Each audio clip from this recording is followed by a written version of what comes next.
Good morning friends, आप सभी लोगों को स्वागत है मेरे ऑनलाइन सेशन में। दोस्तों, आज की क्लास में हम लोग कवर करने वाले हैं पैसिव वॉइस से रिलेटेड कुछ जो महत्वपूर्ण फैक्ट्स हैं और बेसिक पॉइंट्स हैं, उनको हम लोग समझने वाले हैं।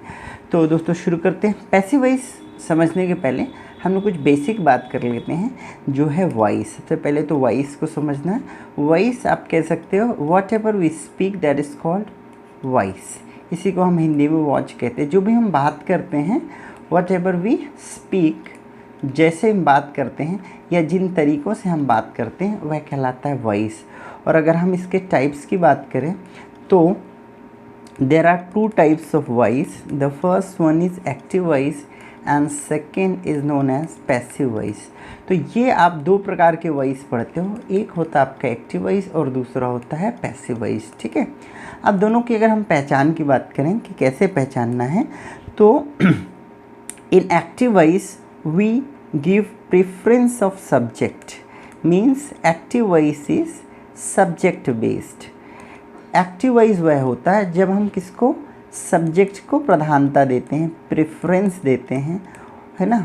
इसका मतलब है सब्जेक्ट कहाँ पे आता है, शुरू में आता है, स्टार्टिंग पॉइंट में जब क्या आता है, सब्जेक्ट आता है, इसलिए हमने यहाँ लिखा सब्जेक्ट बेस्ड। जब सेंटेंस की शुरुआत हम लोग सब्जेक्ट से करते हैं तब वह एक्टिव वॉइस कहलाता है। इसका एग्जाम्पल है टेंस, मॉरल एट्सेट्रा, है ना। टेंस, मॉरल इत्यादि में हम क्या करते हैं, वाक्य की जो शुरुआत है वह हम सब्जेक्ट से करते हैं। If we talk about passive voice, in passive voice we start the sentence with object and that is why it is called object based. It means we give preference to the object, right. हम जब object को प्रधानता देते हैं, object को जो है prefer करते हैं, प्रधानता देते हैं, वैल्यू करते हैं, और वाक्य की शुरुआत किससे करते हैं, ऑब्जेक्ट से करते हैं, तब वह कहलाता है पैसिव वॉइस। ठीक है दोस्तों। तो आशा करता हूँ बेसिक चीज़ समझ में आई होगी। बात करने के हम ऐसा छोटा जो है मोटी माटी समझ सकते हैं कि बात करने के या लिखने के या समझने के दो पैटर्न हो सकते हैं। एक तो हम सब्जेक्ट से शुरू कर सकते हैं और दूसरा हम ऑब्जेक्ट शुरू कर सकते हैं। जब हम बात ऑब्जेक्ट से शुरू करते हैं तब वह पैसिव वॉइस कहलाता है, और जब सब्जेक्ट शुरू करते हैं तब वह एक्टिव वॉइस कहलाता है। अब देखिए दोस्तों, मैं आपको बता दूं, पैसिव वॉइस बहुत ही इम्पोर्टेंट और बहुत ही ईजी टॉपिक है। ये बहुत ही आसान बन जाता है यदि आपने टेंस के जो बेसिक स्ट्रक्चर हैं उनको बहुत अच्छी तरीके से सीख लिया हो। जो वहाँ पे आप सब्जेक्ट का फॉर्मेशन देखते हैं, सब्जेक्ट है, हेल्पिंग वर्ब है एंड ऑब्जेक्ट है। Once you know the better formation of this structure, then easily you can convert these sentences into passive voice. आपने यदि एक्टिव का मतलब टेंस का ये जो हमने बॉक्सेस देखे हैं, उनका एक बेहतर फॉर्मेशन मतलब क्या उनका स्ट्रक्चर है, उसको यदि देख लिया है तो ही आप पैसिव वॉइस सॉल्व करने जाएं। अदरवाइज़ वो आपको कहीं ना कहीं कुछ मिस्टेक्स वहाँ पे करा ले जाएगा। तो पहली चीज़ तो यह है कि पैसिव शुरू करने के पहले you must have proper command over tense structure, then only you can start your passive voice. कुछ बच्चे नॉर्मली क्या करते हैं, without completing the tense they start passive voice and they learn again and again and they start feeling that passive voice is a difficult topic for them। उनको लगता है ये topic difficult है और करने में इसको दिक्कत जाएगी। तो आपको समझना है कि यह एक बहुत आसान टॉपिक है। आप पहले टेंस को पढ़ के आइए। तो दोस्तों, मैंने टेंस की प्लेलिस्ट में आपको टेंस का बेसिक स्ट्रक्चर, कम से कम आप पूरा टेंस नहीं तो किस तरीके से आपको स्ट्रक्चर पढ़ने हैं, एटलीस्ट आप उनका टॉपिक जो है देख के आए, मेरे प्लेलिस्ट में वो पढ़ा है। चलिए तो हम लोग शुरू करते हैं पैसिव वॉइस का। तो यहाँ पे जब हम लोग शुरू करते हैं तो कुछ बेसिक रूल की बात करते हैं। The first thing is we always use third form of the verb while using passive voice. जब भी आप क्या करते हो, पैसिव वॉइस शुरू करते हो, तो देखिए टेंस में आप क्या करते हो, कहीं पे आपको फर्स्ट फॉर्म है, कहीं पे एस है, कहीं पे सेकेंड फॉर्म है, कहीं पे थर्ड है, कहीं पे ING है। तो जब आप एक्टिव की बात करते हैं तो आपको वर्ब में काफ़ी चेंजेस देखते हैं अलग अलग बॉक्सेस में। पैसिव वॉइस में यहाँ कोई ऐसा अलग से कोई रूल नहीं है, सिंपल है। सभी पार्ट में आपको केवल और केवल वर्ब की थर्ड फॉर्म का इस्तेमाल करना है, तो एक काम तो आपका और हल्का हो जाता है कि आपको वर्ब याद नहीं रखनी पड़ती है कि कहाँ कौन सी वर्ब आएगी। सेकेंड रूल देखते हैं, by is used for agent और सब्जेक्ट। देखिए, काम जिसके द्वारा किया जाता है उसके लिए हम बाय का यूज़ करते हैं, एक एजेंट के तौर पे, एक सब्जेक्ट के तौर पे। जो भी काम करेगा उसके लिए, यदि मैं काम करूँगा तो हम लोग क्या लिखते हैं, बाय मी। वह काम करेगा तो बाय हिम, गर्ल है तो बाय हर, है ना। इस तरीके से बाय देम, बाय अस हम लोग इस्तेमाल करते हैं। Remember one thing, by is totally optional. Sometimes in the examination you don't see by. आपको कई बार एग्ज़ाम में बाय नहीं मिलता है तो उससे घबराना नहीं है। बाय के अलावा जो स्ट्रक्चर है यदि वो सही बना है तो बाय अंडरस्टूड रहता है। आपको बाय के बिना भी आप आंसर कर सकते हो, ठीक है। तो ये आपको एग्ज़ाम में देखना पड़ेगा। ये देखिए, सेंटेंस स्टार्टेड विथ ऑब्जेक्ट। देखिए, आपको ये बेसिक पैसिव वॉइस के स्ट्रक्चर में कि हम सेंटेंस की शुरुआत किससे करते हैं, ऑब्जेक्ट से। We start the sentence with object, ठीक है। तो ये तो आपके पैसिव वॉइस के बेसिक रूल में था। नेक्स्ट पॉइंट है, sometimes we don't get object and if object is not there what we do, we start the sentence with it. कई बार ऐसा होता है आपको कि आपको ऑब्जेक्ट नहीं मिलता है, और जब वाक्य में ऑब्जेक्ट ना मिले तो हम वाक्य की जो शुरुआत है, सेंटेंस की जो शुरुआत है, हम लोग इट से शुरू करते हैं। एक्टिव में भी आप देखते हैं, जब वाक्य में आपके पास सेंटेंस में स्टार्ट करने के लिए कुछ ना हो तो हम लोग इट या देयर का इस्तेमाल करते हैं, ठीक है। नेक्स्ट रूल देखते हैं जो कि बेहद महत्वपूर्ण है। यहाँ पे ध्यान से देखें, present perfect continuous, past perfect continuous, future perfect continuous and future continuous. ये क्या है, ये चार हिस्से हैं। There are 4 parts which are not converted into passive voice. जब भी आप पैसिव वॉइस बदलते हो तो टेंस के ये जो 4 हिस्से हैं जो सामने आपको मेंशन है, वह पैसिव वॉइस में कन्वर्ट नहीं किए जाते हैं। तो यदि आपको एग्ज़ाम में कोई क्वेश्चन इस तरीके से आता है तो आपको उसका answer none of the above या नन, इनमें से कोई नहीं, ये आपका आंसर बनता है, ठीक है। अगला देखिए, जैसे इडियम्स हैं, प्रोवर्ब्स हैं या रियल फैक्ट्स हैं, ये जो होते हैं इनको भी हम पैसिव वॉइस में कन्वर्ट नहीं करते। इनका आंसर भी होता है नन ऑफ द अबव या नो चेंज। तो ये कैसे होते हैं, ये आगे अभी जब हमारे क्वेश्चंस को हम सॉल्व करेंगे तब इनको हम देखेंगे। ये कुछ बेसिक रूल्स हैं जो आपको एटलीस्ट पता होना चाहिए। अब यहाँ पे देखें, देखिए सबसे आपको ज़रूरी बात मैं बता दूं कि आपका कोई भी जो पैसिव वॉइस का वो है, क्या कहना चाहिए, स्ट्रक्चर है, वो किस तरीके से बनता है। देखिए, कोई भी स्ट्रक्चर हो, आपको पता है पैसिव वॉइस की शुरुआत हम किससे करते हैं, ऑब्जेक्ट से, ठीक है। देखिए, मैं पूरे पैसिव वॉइस का स्ट्रक्चर एक बार में लिख दे रहा हूँ, ध्यान दीजिए। यहाँ पे ऑब्जेक्ट से आपको पता है ये पैसिव वॉइस है, तो आप पैसिव वॉइस में ऑब्जेक्ट से वाक्य की शुरुआत करेंगे।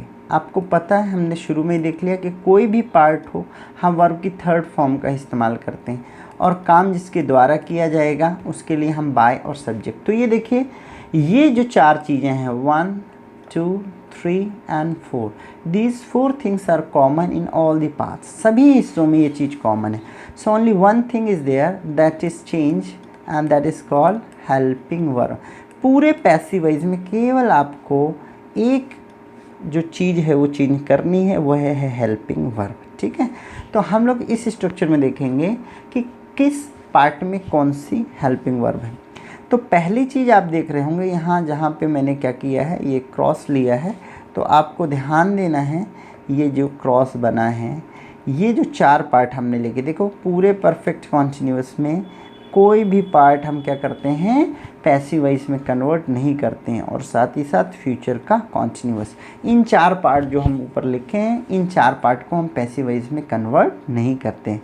इसका मतलब है, यदि आपको कहीं क्वेश्चन ऐसा आ जाए, कैसा क्वेश्चन आ जाए, I have been learning English, I have been learning English since morning, ठीक है।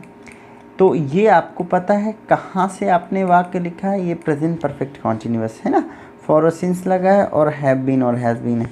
तो यदि इस तरीके का क्वेश्चन आपको कहता है और चेंज इनटू पैसिव वॉइस, तो आपका आंसर रहेगा नो चेंज या नन ऑफ द अबव, जो भी आपको ऑप्शन में क्वेश्चन में मिलेगा इस तरीके से ये आंसर रहेगा, मतलब हम इसको कन्वर्ट नहीं कर सकते। ठीक है, तो आप समझें ये 4 पार्ट तो हम चेंज कर नहीं सकते हैं। हमने देख लिया कि स्ट्रक्चर भी क्या हमारा कॉमन है, ऑब्जेक्ट से शुरू, बाय प्लस सब्जेक्ट से ख़त्म, और सब जगह वर्ब की थर्ड। तो बोलो एक ही चीज़ चेंज हो रही, बोलो क्या, हेल्पिंग वर्ब।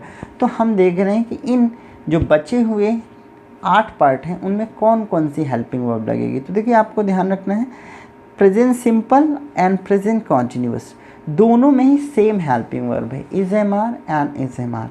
बट अगर दोनों सेम रहेंगे तो आप इनको पहचानोगे कैसे, पहचान है इसकी ये, जैसे एक्टिव में आप कॉन्टिन्यूअस में आईएनजी का इस्तेमाल करते हैं, सिमिलरली पैसिव वॉइस में हम लोग बीइंग का इस्तेमाल करते हैं। देखिए ये आईएनजी लिखा है, आईएनजी शो कर रहा है बीइंग को, तो ये भी आईएनजी है, ये इज एम आर है और ये भी इज एम आर है। लेकिन सिंपल और कॉन्टिन्यूअस में हम जानते हैं the basic difference is continuity and that is shown by ING. यहाँ पे हम वो काम किससे कराएंगे, बीइंग से।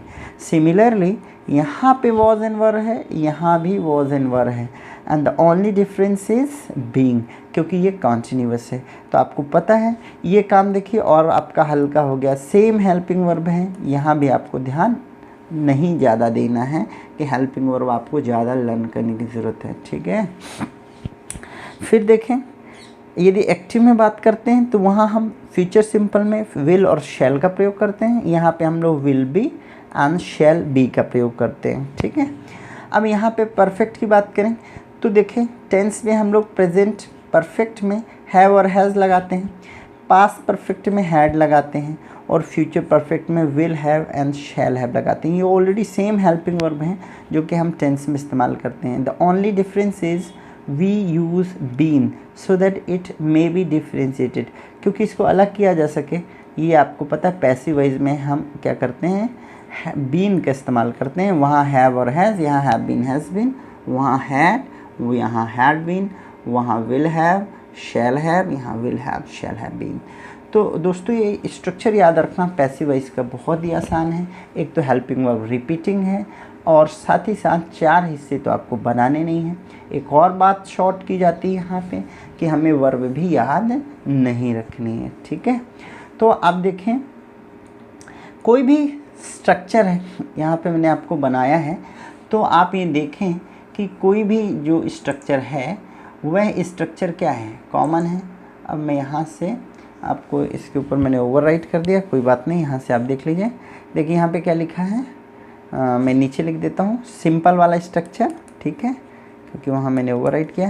देखिए सभी स्ट्रक्चर में क्या है, ऑब्जेक्ट है, फिर हेल्पिंग वर्ब है, फिर वर्ब की थर्ड फॉर्म है, प्लस बाय है, प्लस सब्जेक्ट है। ये किसी भी टेंस का, किसी भी पैसिव वॉइस का स्ट्रक्चर है, केवल आपको चेंज क्या करना है, हेल्पिंग वर्ब। और अभी अभी मैंने सभी पार्ट की हेल्पिंग वर्ब आपको बता दी। फिर नेगेटिव में आपको पता है नेगेटिव का बेसिक रूल होता है, after helping verb we put not. तो जहाँ भी हेल्पिंग वर्ब है उसके बाद आपने क्या लगाना है, हेल्पिंग वर्ब के बाद नॉट लगा देना, तो नेगेटिव बन जाएगा। इंट्रोगेटिव में हम करते हैं सिंपल वाले फॉर्मेट से, सिंपल वाले फॉर्मेट से हम हेल्पिंग वर्ब को क्या लेते हैं, एक्टिव में क्या करते थे, सब्जेक्ट के पहले ले आते थे, और पैसिव में क्या करते हैं हम, ऑब्जेक्ट के पहले ले आते हैं। तो ऑब्जेक्ट के पहले हमने इस्तेमाल कर लिया तो क्या हो गया, आपका इंटरोगेटिव हो गया। और इसी प्रकार से हम क्या करते हैं, WH वर्ड में सबसे पहले WH word, helping verb, object, verb की third form, by plus subject. तो ये कुछ कॉमन आपके फॉर्मेट्स हैं जो कि हम यूज़ करते हैं। अब रही बात क्वेश्चन वर्ड की, तो देखिए क्वेश्चन वर्ड का जब हम प्रयोग करते हैं तो यहाँ पे कुछ अलग अलग WH वर्ड क्वेश्चन वर्ड के अकॉर्डिंग क्या होता है, इसका फॉर्मेट चेंज भी हो जाता है ना। जैसे हम हु का जब प्रयोग करते हैं तो वो बाय हुम से क्वेश्चन पूछता है, और कई बार तो ऐसा होता है जब आप यहाँ आपको क्या होता है, ऑब्जेक्ट यहाँ से हटाना भी पड़ जाता है। ठीक है, तो हम ये देखेंगे जब हम वाक्यों को सॉल्व करेंगे, एक्टिव से पैसिव को चेंज करेंगे, तब हम अलग अलग दशाओं में कुछ अलग अलग रूल्स को भी सीखेंगे। पर फिलहाल हमने इन कुछ बेसिक रूल्स की बात की जिनकी सहायता से आप आगे जो क्वेश्चन हैं उनको आसानी से सॉल्व कर सकते हैं। ठीक है दोस्तों, यदि आपको ये सेशन पसंद आया हो तो प्लीज़ मुझे कमेंट बॉक्स में शेयर करें इस बात को, अपने दोस्तों के बीच इस वीडियो को अधिक से अधिक क्या करें, शेयर करें। Thank you very much. जय हिंद।